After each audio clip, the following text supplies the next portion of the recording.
Hyundai, the South Korean giant that turned Alabama and Georgia into symbols of global manufacturing, now finds itself on the brink of a pullback.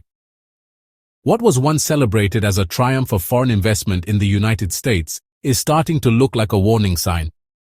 The shock isn't just about cars, it's about whether the United States itself is losing the ability to keep the companies it works so hard to attract. On the ground, the reality is brutal.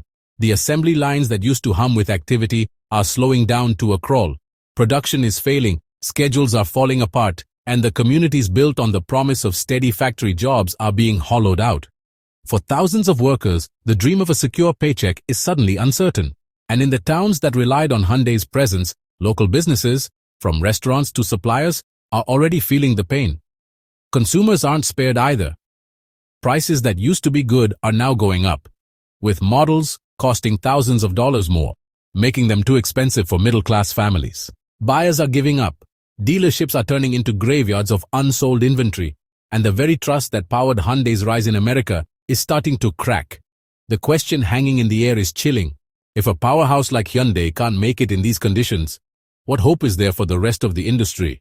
And if Hyundai really does leave, who will be next to abandon America's so-called industrial heartland? Before we dive in, hit that like button. It tells YouTube this content is important. And just when the cracks in Hyundai's American story seemed deep enough, a single event brought the whole operation to a halt. The blow didn't come from market forces or what customers wanted. It came from Washington's crackdown on immigration. In Georgia, the expansion of Hyundai's battery factory suddenly and sharply stopped. Federal agents stormed the site, taking 475 workers from inside the building. This wasn't just a small check. It was the biggest immigration operation ever at one workplace in the US overnight. The factory floor went completely silent. Construction timelines fell apart, contractors froze their operations, and entire supply schedules unraveled in real time. The expansion that was supposed to secure Hyundai's future in America became instead a symbol of weakness. Many of these workers were on short-term visas, legally in the country, but they weren't allowed to take industrial jobs. The small print in the immigration law turned into a wrecking ball for one of the South's most ambitious clean energy projects. If US immigration policy can take apart $1 billion investment in a single morning, what message does that send to all the other foreign companies that are betting on American soil? If you've made it this far, please think about subscribing. That's how we keep showing you what others won't. As if the Georgia invasion wasn't disruptive enough, the next blow came from another direction: tariffs. What started as a labor crisis quickly turned into a financial chokehold, leaving Hyundai shaken from all sides. In the second quarter of 2025, the numbers told a grim story. Profits dropped by over 20% under the weight of Trump's 25% tariff on imported auto parts. What wasn't caught by immigration enforcement was squeezed by Washington's trade war. This wasn't just politics. It was a chain reaction designed to test how much pain a company could take. The effect on consumers was immediate and punishing. The sticker prices for Hyundai's more expensive models threatened to jump an additional $3,000 to $6,000, pushing them far beyond the reach of the very buyers who once saw Hyundai as the affordable alternative. The showrooms could only hide the problem for so long, relying on cars they already had. But everyone knew that wouldn't last forever. Even the Alabama factory, which had some protection from the USMCA trade deal, saw its benefits wiped out by the bigger storm. Any breathing room it offered wasn't nearly enough to make up for the billions lost in the cross-border supply chain. And with each passing month, the question grew louder: how long could Hyundai bleed before the exodus became unavoidable? The damage didn't stop at Hyundai's bank account. It spread right into the streets of the American South. When a big company like this stumbles, the shockwaves go way beyond the factory gates. Thousands of jobs, both directly at the factory and those that support it, started disappearing almost overnight. From the people building cars on the assembly line to the truck drivers moving parts, entire lives were suddenly on the line. The family diners that served lunch to factory workers saw empty tables. Local suppliers who once thrived on steady contracts saw their invoices unpaid and their warehouses sitting empty. For regular families, the pain was just as real at the car dealership. Prices shot up, making cars that were once affordable impossible to buy. What used to be busy showrooms turned into strangely quiet places, with customers putting off buying cars or just giving up altogether. The car market, which used to be a big part of how these areas grew, started to look more like a graveyard of chances that were lost. And perhaps the most dangerous thing of all was the shift in mood. In Alabama, in Georgia, and all across the South, communities that once celebrated Hyundai as a beacon of industrial renewal now found themselves filled with anxiety. What makes this collapse even more shocking is the bitter irony at its core. Policies sold to the public as safeguards for Made in America are now choking the very industries they were supposed to protect. Instead of bringing back trust in U.S. manufacturing, they're driving it into a dead end. Foreign companies, who used to be eager to put billions into American factories, are suddenly holding back. The risks are just too high. The rules change overnight. And checking up on things is unpredictable. And today's good deals could be gone tomorrow. Boardrooms that once saw America as a safe bet now treat it as a risk they can't afford to take. At the same time, the country faces a labor puzzle it can't seem to crack. Factories are desperate for workers. Yet, immigration crackdowns have cut off the only path that could keep production lines moving.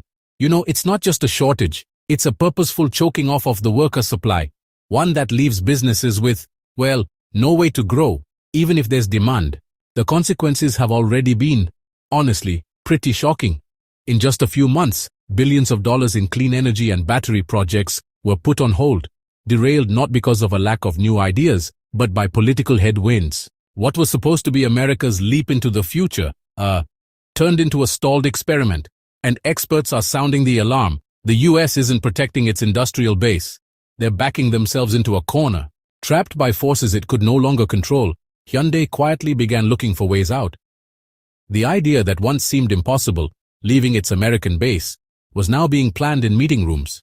The pressure from tariffs, labor crackdowns, and rising costs had pushed the company to a point where staying put felt more like giving up than a smart move. On the table were new supply chains, stretching out to Vietnam and India. These weren't just backup plans. They were careful steps toward cheaper workers, more flexible markets, and governments that promised fewer political surprises. For Hyundai's leaders, the math was simple. Why keep losing money in America when other countries offered stability for half the price? The symbolism went deeper than just the numbers. For decades, the United States had proudly presented itself as the top choice for advanced manufacturing. But now, one of the world's biggest car makers was treating it like it wasn't important, a place too uncertain to keep modern industry going. This shift in how people saw things, all by itself, sent shockwaves through the investment world. And here's the real danger. If Hyundai sets this example, what stops other global giants from doing the same? One company's exit plan could start a chain reaction that, changes where the world builds its future. Hyundai's struggle isn't just a sad story for one company. It's a warning shot for the whole car industry. The problems hitting one company are echoing across North America, shaking up all car makers who rely on cross-border trade and parts from all over the world.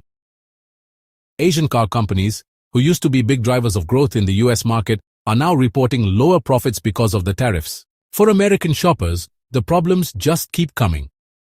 Every new problem adds hundreds, sometimes even thousands of dollars to the price of a new car. What used to be a market with lots of choices and good prices is now falling apart. Fewer people can afford to buy cars now, and in that empty space lies another danger.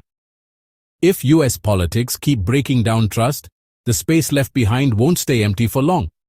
Competitors from Europe and China are already circling, ready to jump in and meet the demand that America can no longer handle. The question is no longer if the US auto industry is at risk. It's whether it can survive the global challenge that's now knocking at its door. From Hyundai's shaky expansion came a harsh lesson for America itself. What was supposed to be a story of industrial renewal, instead, exposed a deep weakness.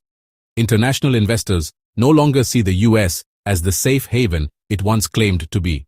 The land of opportunity is starting to look like a land of uncertainty.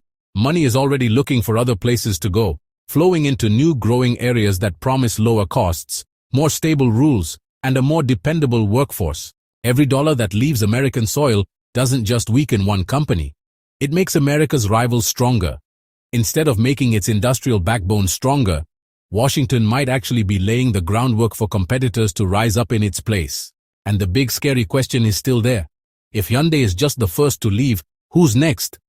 How many more businesses will quietly disappear before America figures out what it's losing? That's the warning Hyundai left on the table. A peek into a future where America watches its factories move overseas while rivals claim the spoils. But do you think this is just the start of a bigger move away?